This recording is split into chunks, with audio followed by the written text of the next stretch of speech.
अगर तुम सच में जानना चाहते हो कि जिंदगी में शांति क्यों नहीं टिकती, तो आज एक बात याद रखो।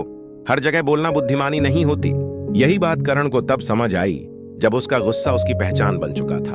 वह एक साधारण गांव में रहता था, लेकिन असाधारण रूप से हर बात पर प्रतिक्रिया देता था। कोई कुछ कह दे, वह जवाब देने को तैयार। कोई टोका, वह बहस पर उतर आया। उसे लगता था चुप रहना हार है, लेकिन समय के साथ उसने महसूस किया जितना वह बोलता गया उतना ही लोग उससे दूर होते चले गए।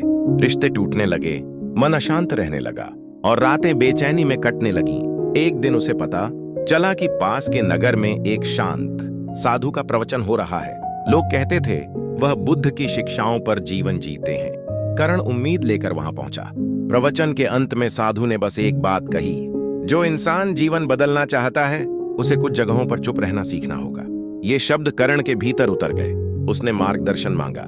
साधु ने कहा, जब कोई तुम्हारी आलोचना करे तो चुप रहो। हर आलोचना दुश्मनी नहीं होती। जब कोई बहस पर उतरे तो चुप रहो। अहंकार वहां सच को दबा देता है।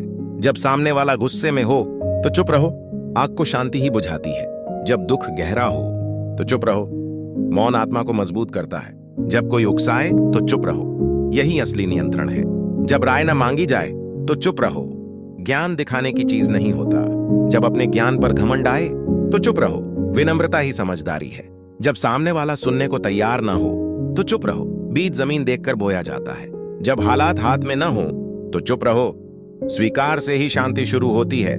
और जब मन शांत हो जाए तो चुप रहो, क्योंकि मौन सबसे गहरी भाषा है। करण ने इन बातों को याद रखा। असल परीक्षा तब शुरू हुई जब वह अपनी पुरानी दुनिया में लौटा।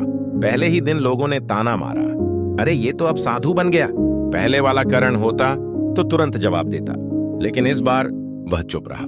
दिन बीतते गए। लोगों ने उसे उकसाया, उसके काम पर सवाल उठाए, उसके सपनों का मजाक उड़ाया।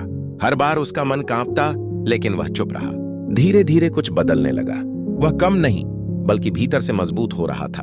अब वह अपने काम पर ध्यान देता, न तारीफ की चाह, न सफाई देने की मजबूरी। एक दिन गांव में एक जिम्मेदारी आई, ऐसा काम जिसमें भरोसे की जरूरत थी।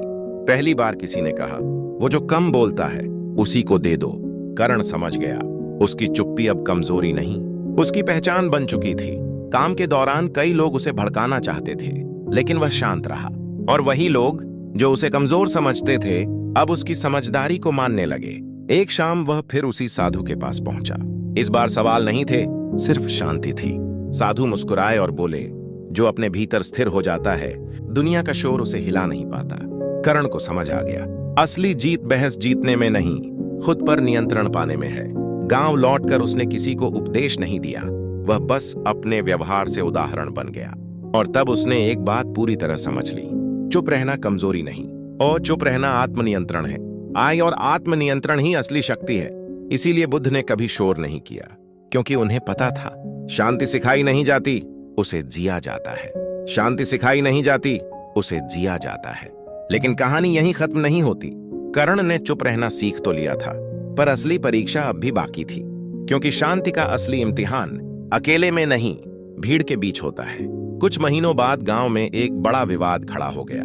दो परिवारों के बीच जमीन को लेकर झगड़ा इतना बढ़ गया कि बात गालियों से होती हुई धमकियों तक पहुंच गई।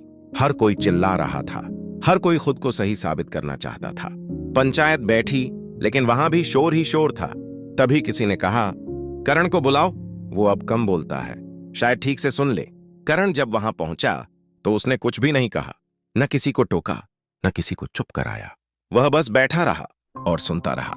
लोगों को अजीब लगा, ये कुछ बोल क्यों नहीं रहा? क्या ये डर गया है? लेकिन करण जानता था, जब दिल भरे हों तब शब्द नहीं, सुनना काम आता है।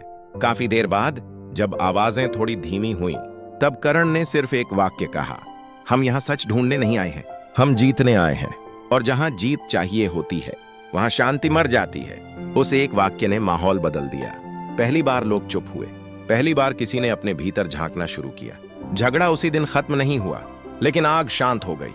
और उस दिन के बाद गांव ने करण को एक नई नजर से देखना शुरू किया, एक ऐसे इंसान की तरह जो बिना चिल्लाए असर छोड़ जाता है। धीरे धीरे लोग अपनी उलझने लेकर उसके पास आने लगे। कोई गुस्से से भरा होता, कोई डर से कांप रहा होता, कोई हार से टूट चुका होता, करण हर बार सलाह नहीं देता था, कई बार वह बस शांत बैठकर सुनता था। और अजीब बात यह थी, लोग खुद ही अपना रास्ता ढूंढ लेते थे। तब करण को एक गहरी बात समझ आई, हर समस्या को हल करने के लिए शब्द नहीं चाहिए होते, कभी कभी बस स्पेस चाहिए होता है। एक रात करण अकेले बैठा था, आसमान साफ था, हवा शांत थी। वह सोचने लगा, अगर मैं पहले ही ऐसा होता तो कितनी लड़ाइयां बच सकती थीं। तभी उसे साधु की आखिरी सीख याद आई, पछतावा भी तभी खत्म होता है जब इंसान वर्तमान में शांत रहना सीख ले। करण मुस्कुराया। अब वह अपने पुराने रूप से नफरत नहीं करता था, क्योंकि वही गुस्सा, वही गलतियां उसे यहां तक लाई थीं। उसने स्वीकार कर लिया था, गुस्सा उसका दुश्मन नहीं था, बल्कि उसका शिक्षक था।